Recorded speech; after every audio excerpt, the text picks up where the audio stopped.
사랑하는 성도 여러분, 지금 여러분들은 어느 자리에 어떤 모습으로 있습니까?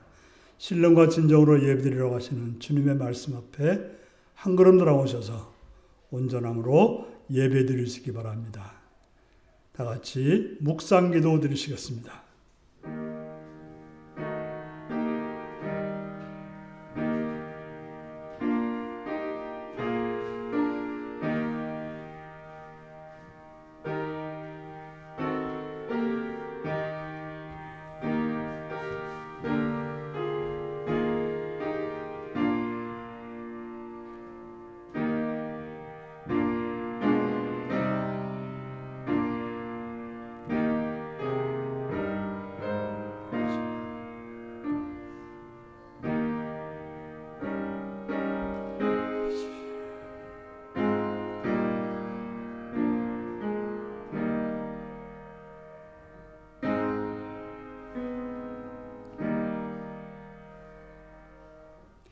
사도신경으로 우리의 신앙을 고백하시겠습니다.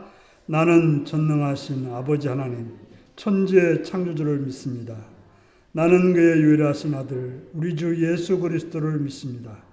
그는 성령으로 잉태되어 동정녀 마리아에게서 나시고 본데오 빌라도에게 고난을 받아 십자가에 못 박혀 죽으시고 장사년제 사흘 만에 죽은 자 가운데서 다시 살아났으며 하늘에 오르시어 전능하신 아버지 하나님 우편에 앉아 계시다가 거기로부터 살아있는 자와 죽은 자를 심판하러 오십니다. 나는 성령을 믿으며 거룩한 공교회와 성도의 교제와 죄를 용서받는 것과 몸의 부활과 영생을 믿습니다. 아멘. 찬송가 33장을 부르시겠습니다.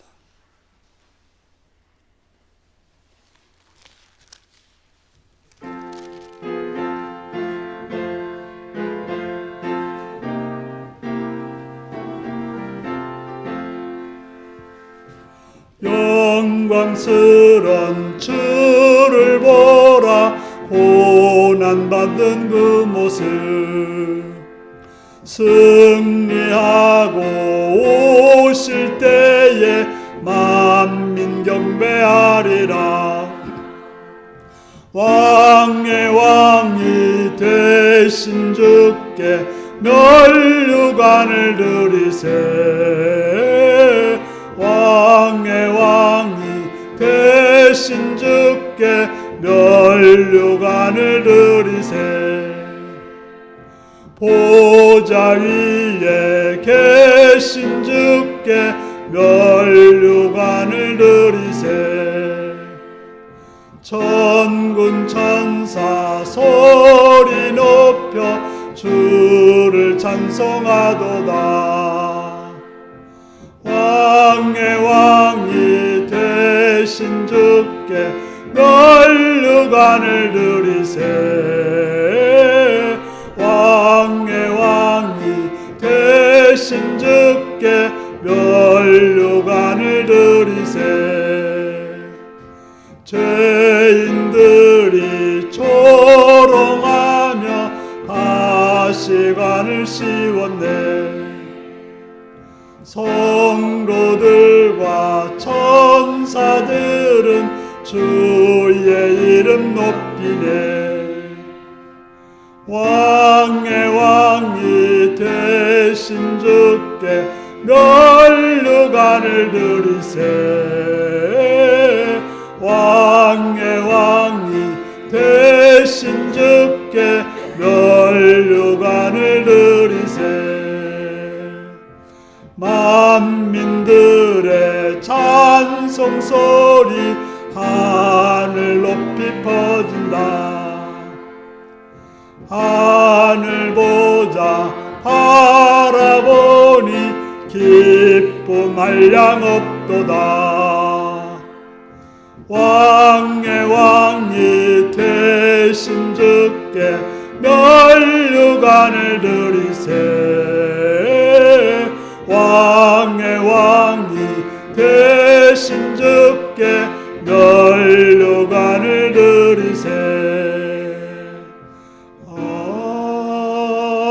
아멘. 이 시간 박준희 권사님 기도하시겠습니다.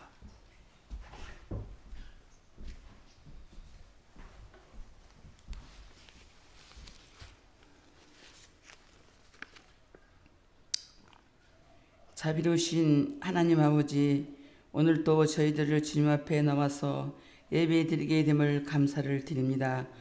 새해가 엊그제 같은데 어느새 3월달 두 번째 주일을 맞이하였습니다.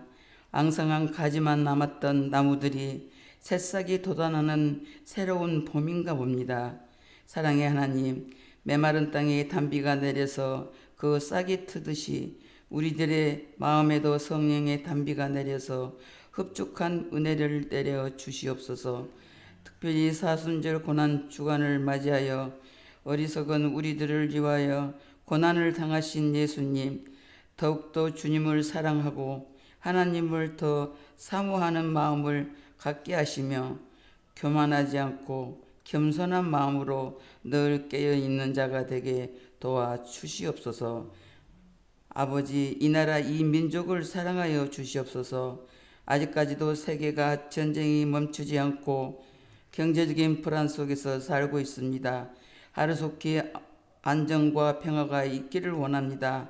아버지, 우리가 후원하는 선교지가 있습니다. 멀리 타국에서 수고하신 사역자들, 가시는 곳마다 하나님의 영광이 나타나게 하시며 그 가정에도 기쁨과 감사가 넘치는 가정들이 되기를 원합니다. 이 시간도 말씀을 전하신 우리 목사님, 성령께서 함께 하셔서 우리의 갈망한 마음을 풍성한 은혜로 말씀을 채워주시고 담대한 믿음으로 살아가게 하옵소서. 하나님, 우리 교회 장로님들과 또 권사님들 감기 걸리지 않게 주님께서 지켜주세요. 아직 나오지 못한 성도님들 어느 곳에 있든지 이 시간을 함께하여 도와주시옵소서. 예수님의 이름으로 감사하며 기도드립니다. 아멘.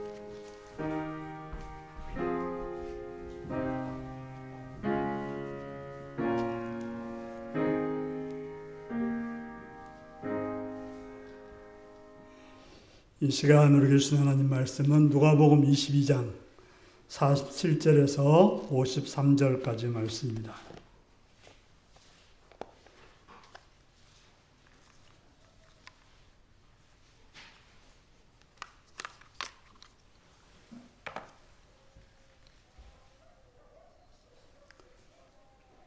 누가복음 22장 47절입니다. 교독하시겠습니다. 말씀하실 때에 한 무리가 오는데 12 중에 하나인 유다라 하는 자가 그들을 앞장서 와서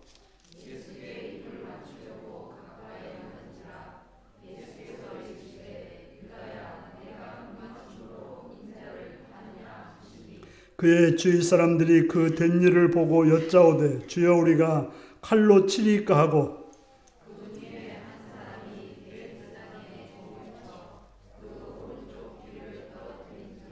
예수께서 일러 이르시되 이것까지 참으라 하시고 그 귀를 만져 낫게 하시더라.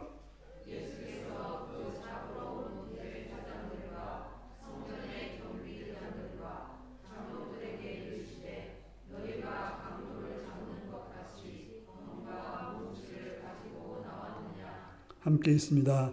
내가 날마다 너희와 함께 성전에 있을 때 내게 손을 대지 아니하였도다. 그러나 이제는 너희의 때요 어둠의 권세로다 하시더라. 아멘. 다 같이 어린이를 위한 기도를 드리시겠습니다. 자비로우신 아버지의 사랑과 은총을 찬양해 감사합니다.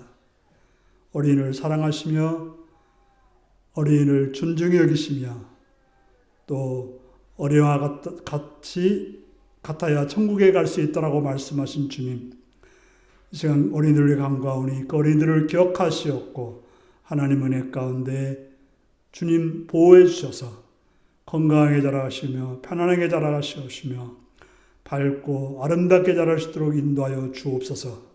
그들의 부모에게 지혜를 더하시옵시며 또한 능력을 주시고 여유와 평안함을 주시고 관용을 주셔서 하나님의 아름다운 성품을 가지고 자녀를 양육해서 그 자녀가 부모님을 닮아 하나님의 아름다운 성품을 이어받는 그런 은혜를 어린이들에게 내려 주옵소서.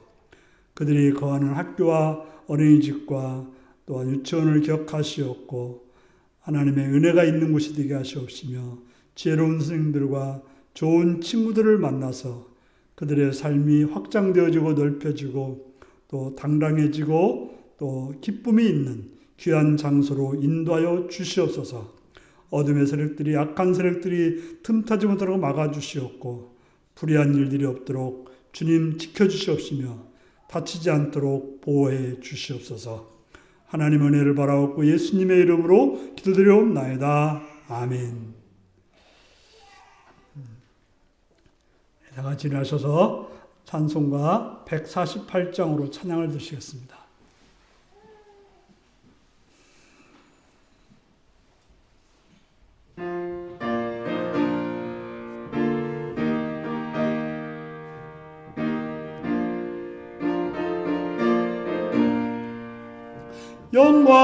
영화로운 주 예수의 십자가를 생각하며 세상 부귀 모든 영화 분토만도 못하도다. 오 갈보리 오 갈보리 주 예수 나를 위하여 십자가에 못 박히신 보배로우신 나의 주 구주께서 죽으실 때 성전 위장 찢어지어 구원의 길 여심으로 천국 기쁨 주셨도다.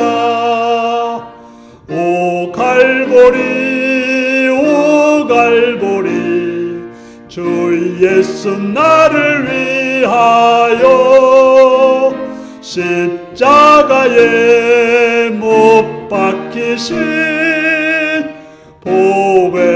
보배로우신 나의 주 구주 예수 갈보리에 흘린 피와 물 가지고 나의 몸과 영혼까지 구속하여 주셨도다.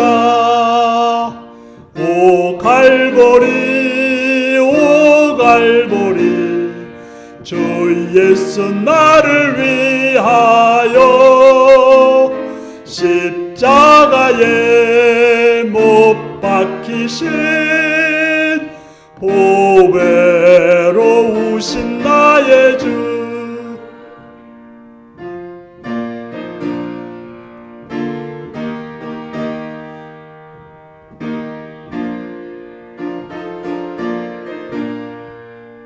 구주 예수 나를 위해 십자가에 죽었으니 그 사랑에 감격하여 이 몸 주께 드립니다. 오 갈보리 오 갈보리 주 예수 나를 위하여 십자가에 못 박히신 보배로우신 나의 주.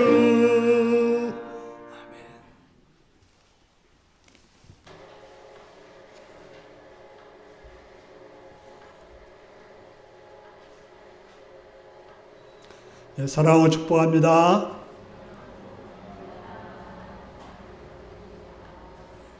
예수님을 사랑하시는 분들 아멘 하시기 바랍니다. 아멘. 시간 말씀 듣고 은혜 받기 원하시 아멘 하시기 바랍니다. 아멘.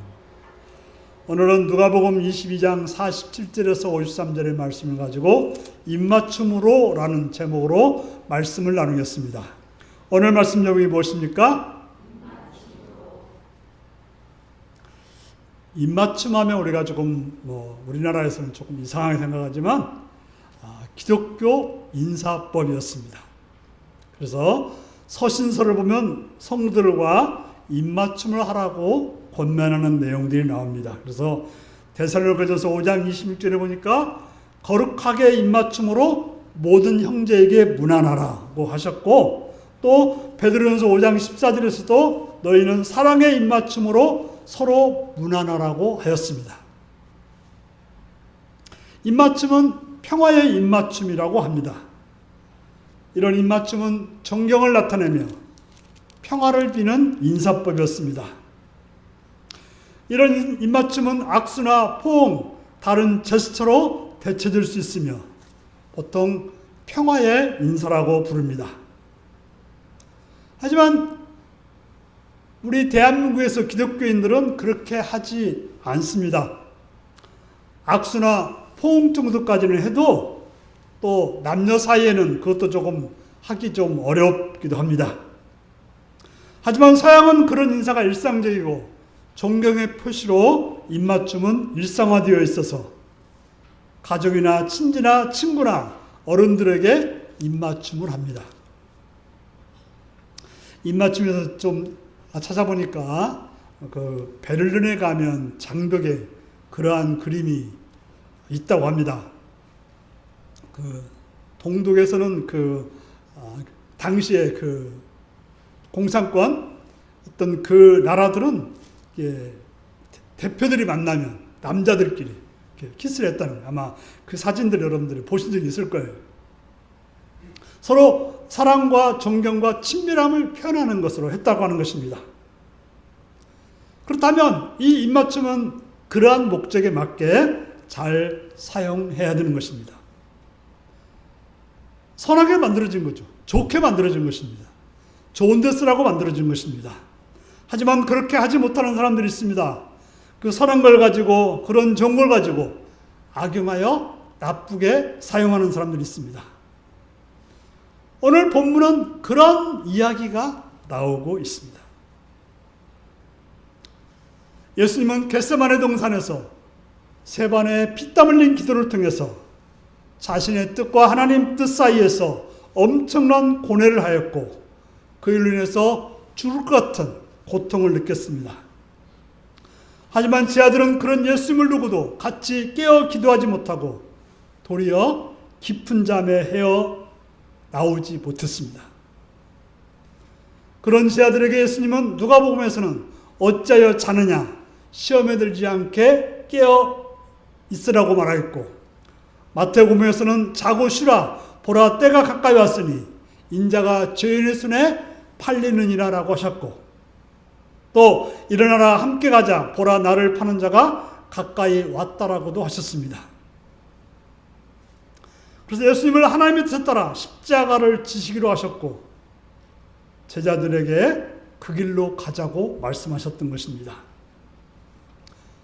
졸고 있던 제자들은 그런 예수님의 말씀이 뚱딴지 같다, 이런 소리를 여러분 들으셨을 텐데, 그런 소리처럼 들렸을 것입니다. 예수님은 깨어 기도라고도 하셨다가 또 자고 쉬라고도 했다가, 보라 가까이 왔으니 인자가 죄인의 손에 팔린다라고도 하셨습니다. 그래서 바로 예수님은 제자들에게 일어나자, 함께 가자라고 합니다. 어디를 가는 겁니까? 십자가의 길을 가고 있는 것입니다. 분명 예수님은 자신의 상황을 아시고 가시는 길이었지만, 제자들은 피곤해서 자신의 슬픔에 빠져서 무엇이 무엇인지 몰라서 혼돈 상태에 빠져 있었던 것입니다. 이렇게 예수님의 제자들과 함께 이야기를 하고 있을 때였습니다. 한 무리가 나타났습니다. 고통과 슬픔과 고뇌와 울부짖음이 있었던 그런 겟세마네 동산에서 왁작지껄하면서 한 무리가 나타났던 것입니다. 그들은 한둘이 아니었습니다. 오늘 본문을 보니까 대지상들과 백성의 장로들에게서 파송된 큰 무리라고 마태복음은 말씀하고 있고, 어쨌건 최소한 12제자보다는 많은 100명이 넘을지도 모르는 그런 사람들이 몰려왔던 것입니다. 그들은 군인들도 있었고 힘께나 쓰는 대지상들이 부리는 그런 성전 수비병들로서 무장한 자들이었습니다. 그런데 그들의 맨 앞에 누가 있었습니까? 대지상도 아니고 서기관도 아니고 장로도 아니고 백부장도 아니었습니다. 바로 예수님과 특별한 관계에 있었던 12제자 중에 하나인 유다가 그들의 맨 앞에 있었던 것입니다. 그것도 늘 예수님을 어떻게 하면 죽일까 의논하던 그 무리의 맨 앞에 예수님의 제자가 있었던 것입니다. 예수님의 제자들은 어떤 존재들입니까? 예수님이 불러서 제자가 된 자들입니다. 예수님과 함께 3년 동안 먹고 마시고 동고동락했던 자들입니다. 함께 기쁜 일도 있었고 함께 슬픈 일도 있었고 함께 어려운 일도 당하면서 지냈던 것입니다. 그들은 예수님부터 놀라운 하나님 말씀을 들었고 정말 죽은 자가 살아나고 불치병 들린 자가 고침받고 귀신 들린 자가 잠잠해지는 얌전해지는 그러한 놀라운 역사를 보았던 것입니다. 그래서 그들은 수없이 예수님과 입맞춤하던 사이입니다. 잠자리 들어가면서 입맞춤했을 것이고 일어나서 입맞춤했을 것이고 어디로 파송당했을 때도 입맞춤받았을 거고 파송에서 왔을 때도 그렇던 사이일 것입니다. 이렇게 서로 존경과 사랑과 평화를 미는 입맞춤하는 그런 관계를 맺고 무려 3년 이상을 지냈습니다. 그런 그가 무장을 한 무리를 이끌고 예수님께 입맞춤하려고 왔던 것입니다. 왜 사랑의 인사를, 존경의 인사를, 평화의 인사를 그렇게 무리를 이끌고 와야 되는 것입니까? 그에게는 의도가 있었던 것입니다. 사랑의 인사를, 존경의 마음의 표현을, 평화를 비는 마음을 무슨 의도를 가지고 해야 됩니까? 그것은 의도가 있어서는 안 될 것이죠. 종종 메일로 어떤 메일이나 메시지를 통해서 길게 오는 것들이 있습니다. 그런데 거기에 첫 번째 시작하는 말이 존경하는 오정원 목사님 하고 와요. 근데 요즘 들어서는 아니 한참 지나고 나서는 무슨 생각으로 하면 거기에 별로 기대감이 없어요. 되게 보면 친구들이 나한테 존경하는 오정원 목사님께서 보내지 않아요. 꼭 뭔가 정치적으로 나한테 도움이 필요한 사람들, 뭔가 자기가 이용하고 싶은 사람들이 꼭 존경하는 거라고 붙입니다. 그래서 저는 이 존경한다는 말이 이게 진짜 나쁜 말인가? 라고 생각될 때도 있습니다.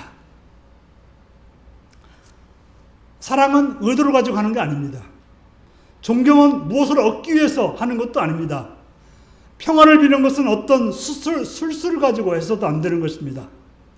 그런 것은 악한 행위며 사탄의 명령을 따르는 그런 행위인 것입니다. 바로 유다가, 예수님의 제자인 유다가 그런 악을 저지르고 있습니다. 유다는 이 땅에서 선한 것으로 악을 행하고 있습니다. 선하게 사용하는 입맞춤으로 자신의 스승을 배반하는, 자신의 구원의 주를 돈 주고 팔아먹는 그런 행동을 했다고 하는 것입니다.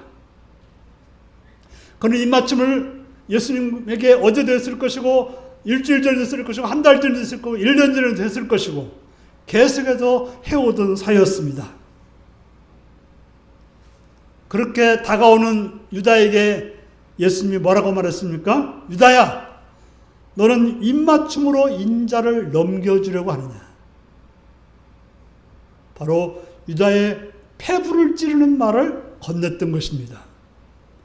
왜 그런 말을 했을까요? 기회를 주고 있는 것입니다. 지금 내가 하려는 행동을 좀 멈추라고 말씀하시고 있었던 것입니다. 하지만 그는 혼자 오지 않았습니다. 그 뒤에 너무나 많은 사람들이 있었습니다. 그의 신호에 따라서 예수님을 붙잡을 수많은 사람들이 있었던 것입니다. 아마도 작전대로 예수님을 그렇게 하지 않으면 유다가 죽을지도 모르는 그런 상황이었습니다.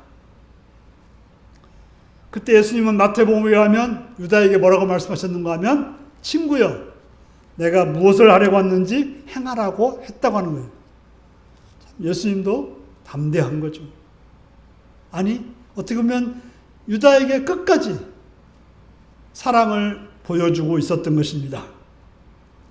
그런 말을 예수님께 들었지만 유다는 예수님께 마지막 입맞춤을 하고 말았습니다. 그것도 배반의 입맞춤을 하고 말았습니다. 그렇게 사랑했고 존경했고 따랐던 예수님에게 마지막 입맞춤을, 배반의 입맞춤을 하고 말았던 것입니다. 이러한 일이 벌어지는 것을 예수님의 둘레있던 사람들, 곧 예수님의 11명의 제자가 보고 있었습니다. 종종 유다는 예수님의 심부름 때문에 나갔다가 돌아오곤 했을 것입니다. 그런데 지금 어때요? 돌아왔는데 많은 무리를 이끌고 있었습니다. 그런 유다를 향해 예수님은 입맞춤으로 인자를 넘겨주려고 하느냐, 바로 유다의 행동을 간파해서 말했던 것입니다. 그때 제자들은 심각성을 알았어요. 지금 예수님이 잡혀갈 상황이고 자신들도 그럴지도 모르는 상황이었던 것입니다. 늘 무엇을 보면 아주 빨리 반응하는, 곧바로 행동하는 성질 급한 제자가 있었습니다. 누구입니까? 오늘 본문에 그 이름이 나와 있지는 않지만 베드로였던 것입니다. 요한복음 보면 베드로였다라고 말하고 있습니다. 바로 예수님께서 주는 그리스도의 살아계신 하나님 아들이라고 했던 것도 누구입니까? 베드로였어요. 또 예수님이 십자가를 친다고 했을 때 그 일을 말렸던 사람도 베드로였습니다. 너희들이 다 나를 버리라고 했을 때 절대로 버리지 않겠다라고 장담했던 사람도 베드로였습니다. 이번에도 마찬가지로 사태가 심각해지고 예수님이 붙잡힐지도 모르는 그런 상황이라는 걸 감지하고 예수님을 붙잡으려고 하는, 요한복음에 의하면 대제사장의 종이었던 말구를 향해서 칼을 휘둘렀다고 하는 것입니다. 우리가 그러더라고요. 드라마 같은 데 보면 총이나 칼이나 화살은 마음이 흔들리면 절대로 명중을 못한다고.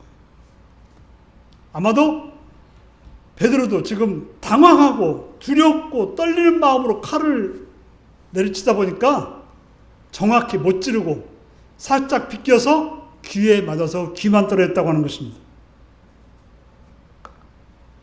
근데 그 전에 베드로가 어떻게 했습니까? 주님, 우리가 칼을 쓸까요? 자, 그렇게 물어봐서 어떻게 해야 돼요? 주님이 대답할 때까지 기다려야 되는 것입니다. 우리가 주님께 물어놓고 그냥 행동하면 그건 묻는 것이 아니에요. 물었다면 주님이 뭐라고 말씀하시는지 듣고 해야 되는데, 지금 베드로는 너무나도 당황하고 급한 나머지 예수님의 대답을 듣기도 전에 그냥 칼이 가버리고 말았던 것입니다. 아마도 예수님과 함께 감옥에 가고 죽겠다고 했던, 그렇게 장담했던 베드로였기 때문에 베드로는 지금 예수님이 잡힐 그 상황에서 가만히 있을 수가 없었던 것입니다. 그래서 칼을 휘둘러 예수님을 보호하려고 했던 것입니다. 이 얼마나 충성스러운 제자입니까? 예수님을 입맞춤으로 배반하는 유다도 있는데 예수님을 보호하기 위해서 베드로는 칼을 휘둘러 예수님을 지키고 있었던 것입니다. 하지만 예수님이 그런 제자에게 무엇이라고 말씀하십니까? 그만해 두어라. 그만하라고 말하고 있습니다. 그리고는 그 사람의 귀를 만져서 고쳐주셨습니다. 죽은 사람도 살리시는데 떨어진 귀 정도 붙이는 건 예수님께 문제가 되지 않았을 것입니다. 예수님은 그러고 그렇게 행동하는 베드로에게 칭찬하지 않았습니다. 야, 네가 있어서 참 든든하다라고 하지도 않았던 것입니다. 도리어 그렇게 행동하는 지자인 베드로에게 이것까지 참으라고 말씀하셨습니다. 예수님은 제자가 사용했던 폭력, 아무리 예수님을 보호하려고 하는 것이었지만 그 폭력을 금하셨다고 하는 것입니다. 폭력을 금하셨을 뿐 아니라 그 폭력으로 인해서 잘려나간 귀를 고쳐주시기까지 했다라고 말하고 있습니다. 비록 그들이 예수님을 잡으러 왔던, 예수님을 잡기 위해서 폭력을 행사하렸던 그들이었지만 그들을 향해서까지 손길을 펼쳐서 치료해 주셨던 것입니다. 예수님은 자신이 어떤 상황이든지, 자기가 지금 쫓기든지 잡혀 열리는 상황이든지 상관없이 고통당하는 자를 향해서 동정하시며 치료자인 구세주로서 변함없는 모습을 보여주고 있는 것입니다. 우리는 종종 어려운 사람을 볼 때 뭐라고 하는가 하면 내 코가 석장인데 내가 뭐 남 도와줄 수 있어? 난 못해. 그런 사람들이 많습니다. 하지만 예수님은 그렇게 하셨다라고 말하고 있습니다. 그렇다면 우리도 마찬가지입니다. 우리가 도울 수 있을 때, 내가 힘들고 내가 어려워도 도울 때는 도와야 된다고 하는 것입니다.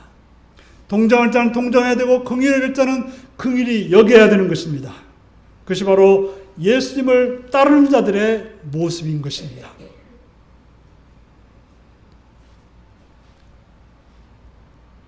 그렇게 긍휼을 푸신 예수님이 무리들에게 뭐라고 말씀하셨습니까? 그 무리들은 누굽니까? 그들은 당대에 권력을 쥐고 있던 자들이었습니다. 권력을 쥐고 있던 대장과 서기관과 장로들, 그들의 수하에 있던 자들이었습니다. 오늘 본문에는 서기관이 나와 있지 않지만 마가복음에는 서기관들도 있었다고 말하고 있고, 당시에 가장 권력기관이었던 산헤드린 공회의 공의원, 대지상과 서기관과 장로들이 거기에 다 모였던 것입니다. 물론 그들이 예수님을 직접 붙잡지는 않았습니다. 그들은 수하를 보내서 뒤에서 지켜보면서 어떻게 되는지 보고 있었던 것입니다. 그런 그들에게 예수님은 말씀하시고 있습니다. 그렇게 뒤에서 모든 일을 조종하고 행하고 있는 자들에게 왜 그렇게 비겁하게 음흉스럽게 행동하냐고 말씀하고 있습니다. 그들은 예수님을 무슨 폭도나 반역자나 혹은 혁명자인 것처럼 검과 몽치로 무장된 군인들과 함께 왔던 것입니다. 지금으로 말하면 기동타격대라고 있지 않습니까? 바로 완전 무장을 한 그런 기동타격대가 투입된 것처럼 지금 예수님을 붙잡으려고 이렇게 왔다고 하는 것입니다. 예수님은 그런 혁명주의자가 아니었습니다. 그저 날마다 성전에 앉아서 사람들을 가르치던 조용하고 평화로운 선지자 같은 모습을 하고 있었습니다. 그리고 예수님은 숨지 않았고 언제나 공개된 장소에서 행동하였습니다. 바로 그 겟세마네 동산도 어떤 곳입니까? 늘 가던 곳이었어요. 숨어있던 곳이 아니라 늘 가던 곳이었습니다. 예수님이 어떤 법과 질서를 어기는 죄를 저질렀다면 법과 질서를 담당한 자들이 언제나 붙잡을 수 있었습니다. 예수님은 세상에 구주셨습니다. 많은 사람들에게 선한 자였습니다. 배고픈 자에게 먹을 주었고 병든 자를 고쳐주었고 연약한 자에게 힘을 주었던 그런 분이었습니다. 그런 예수님을 어두운 밤에 칼과 몽치를 들고서 그것도 군인들이 잡으러 왔던 것입니다. 선한 목자에게 밤중에 느닷없이 달려든다고 하는 것은 얼마나 우스운 일이며 얼마나 위선적인 일입니까?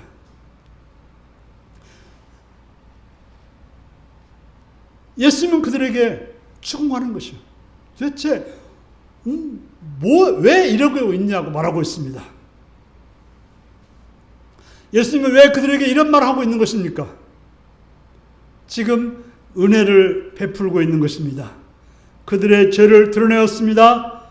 죄를 드러내서 자백하도록 하시기를 원하셨던 것입니다.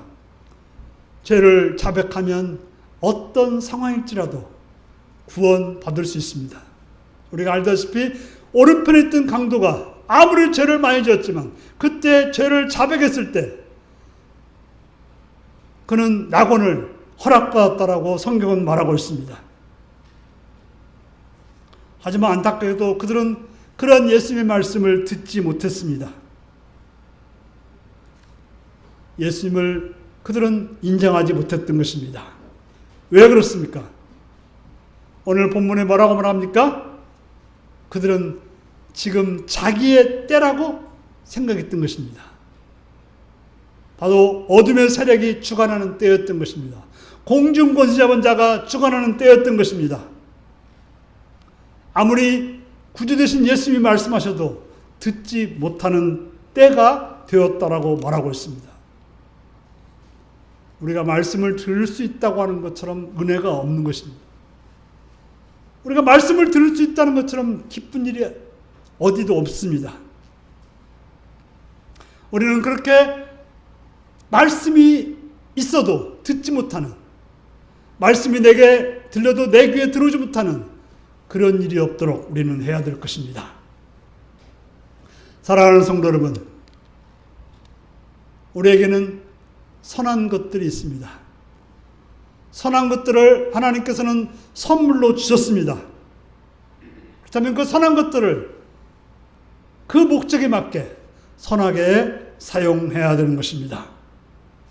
입맞춤은 사랑과 친밀과 존경의 표시로 사용되어야 되는 것입니다.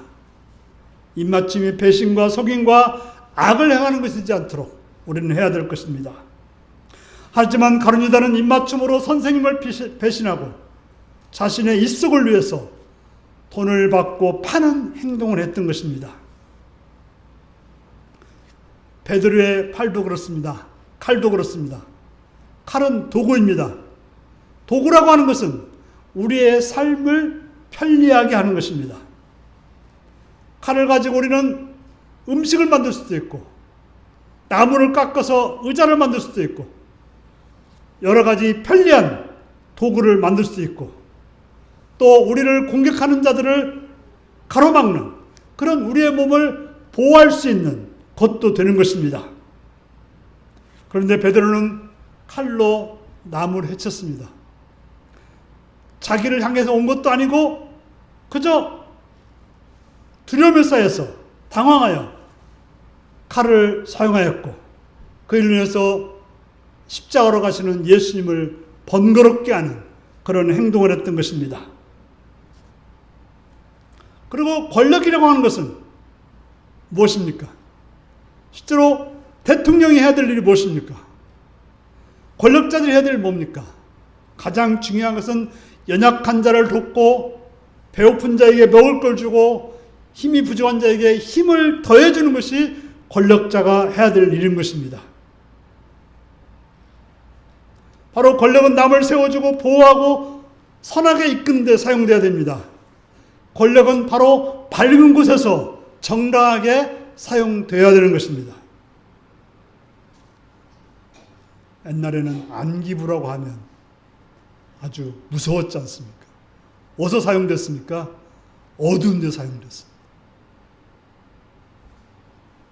그러나 그것은 잘못된 것이죠. 권력은 밝은 곳에서 정당하게 사용되어야 되는 것입니다. 예수님을 잡으러 온 권력자들은 밤중에 아무도 모르는 곳에서 선하신 예수님을 잡겠다고 무기를 가지고 수백 명이 동원됐던 것입니다. 하지만 예수님은 그런 사람들 중에서 귀가 잘려져 나간 자의 귀를 만져서 고쳐주셨습니다.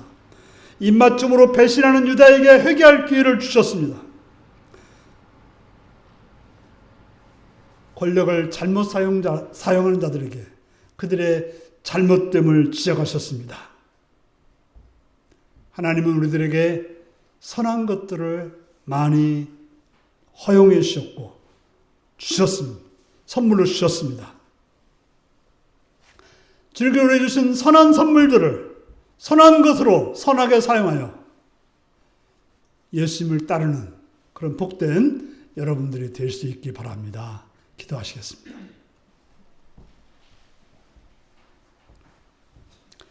사랑하는 성도 여러분, 주님께서 여러분들에게 주신 선한 것들이 무엇입니까? 그 선한 것들을 선하게 잘 사용하고 있는지 살펴서 선한 것을 선하게 사용하는 그런 삶이 되기 위해서 다 같이 기도하시겠습니다.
참 좋으신 아버지의 사랑을 찬양하며 감사합니다. 우리의 선한 것을 주셔서 그것을 잘 사용하기를 원하시는 아버지 하나님의 뜻을 알아서 우리에게 주어진 선한 것들을 바르게 사용하여 하나님께 영광 드리는 하나님께 기쁨 드리는 그런 삶이 되도록 주여 도와주시옵고 인도하여 주옵소서. 예수님의 이름으로 기도합나이다. 아멘. 찬송가 399장을 부르시겠습니다.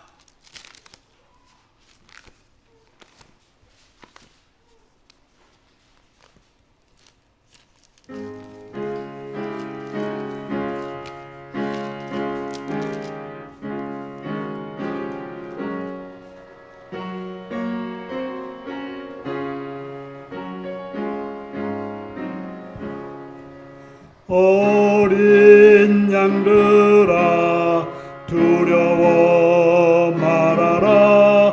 주님 우리를 함께 하신다. 하늘과 땅의 모든 권세로 그 양떼들을 항상 지키신다. 오직 믿음으로 두려움 없으리. 오직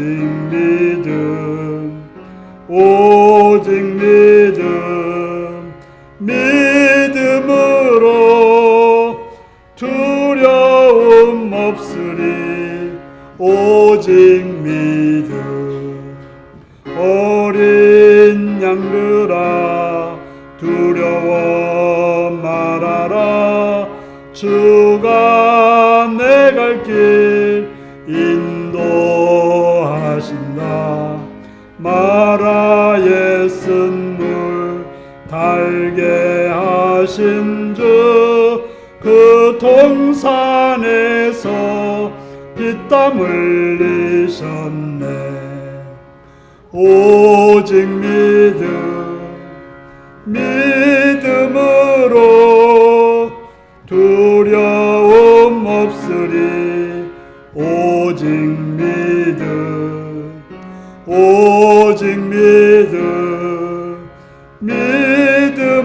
믿음으로 두려움 없으리.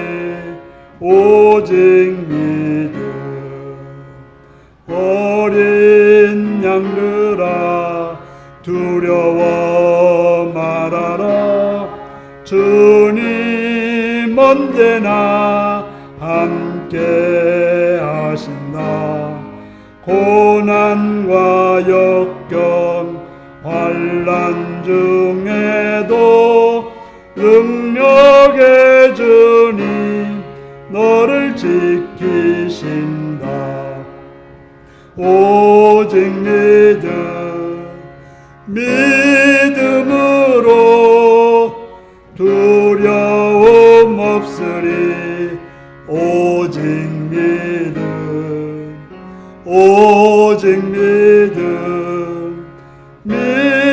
믿음으로 두려움 없으리. 오직 믿음.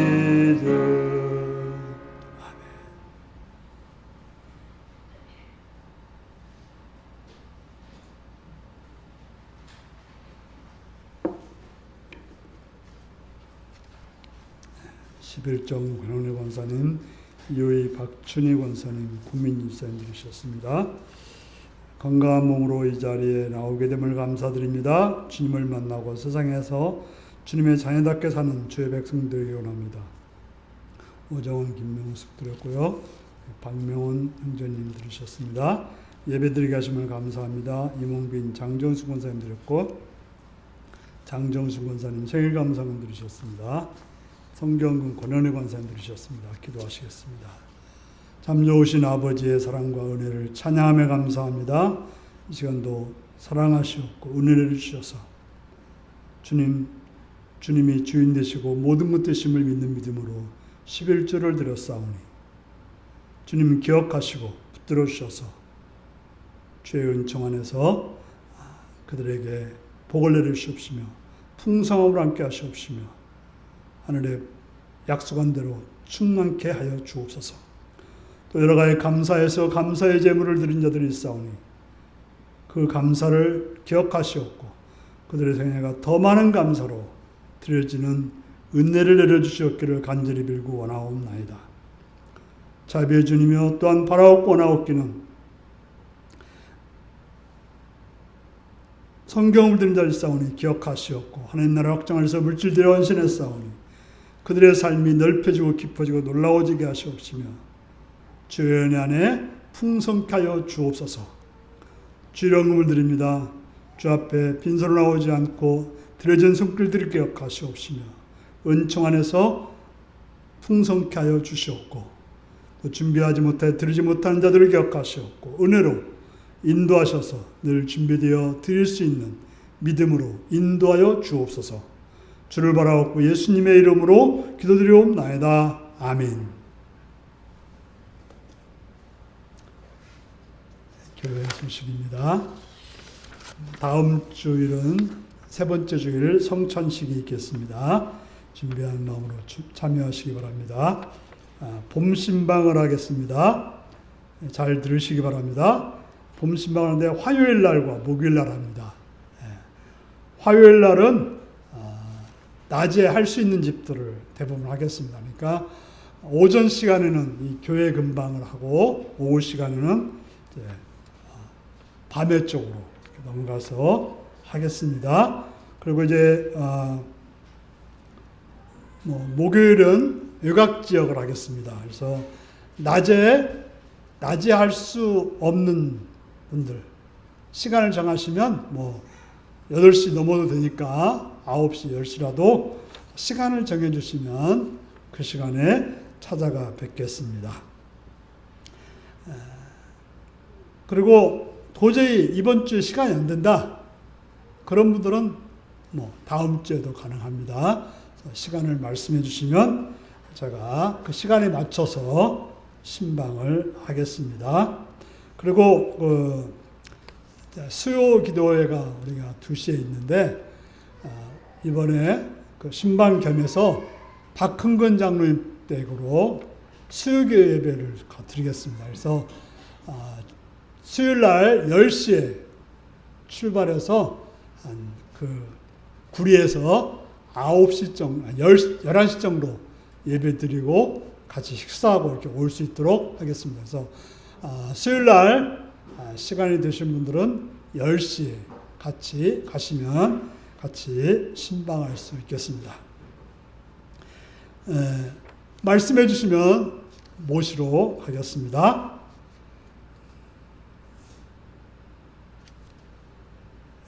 그리고 자꾸 이제 물론 특별히 나는 신방을 절대로 안 받겠다 하시는 분은 안 받을 수도 있지만 가능한 한 다 신방 받을 수 있도록 시간을 내주시기를 바랍니다. 이제 다 같이 일어나셔서 635장 부르시겠습니다.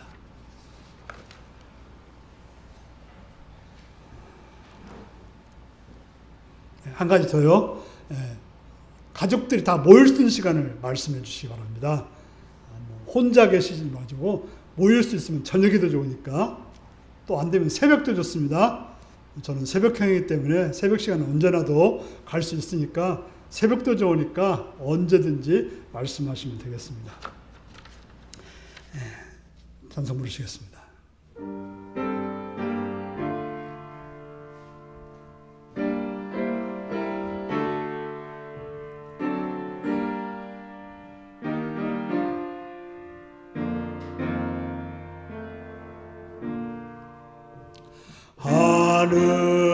하늘에 계신 아버지 이름 거룩하사 주님 나라 임하시고 뜻이 이루어지이다.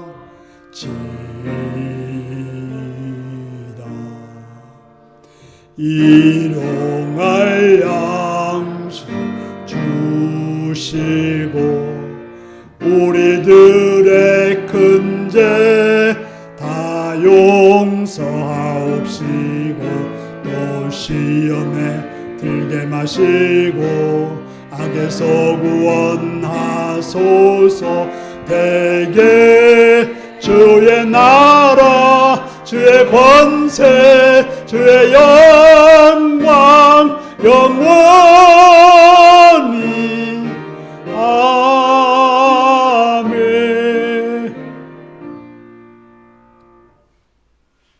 사랑하는 성도 여러분, 하나님께서 우리에게 선한 것을 선물로 많이 주셨습니다. 힘도 주셨고 도구도 주셨고 좋은 마음도 주셨고 말도 주셨고 시간도 주셨습니다. 선하게 사용해서 하나님께 영광 수 있는, 하나님의 기쁨 될 수 있는 복된 성도들이 되시기 바랍니다. 지금은 주 예수 그리스도의 은혜와 하나님 아버지의 극진하신 사랑과 성령의 감동하시고 감화하시고 함께하시고 충만하신 역사가 오늘도 하나님 주시는 선한 것으로 선하게 사용해서 하나님께 영광 돌리기를 결단하는 성도들과 그 가정과 일터 위에 지금부터 영원토록 함께하옵기를 축원하옵나이다. 아멘.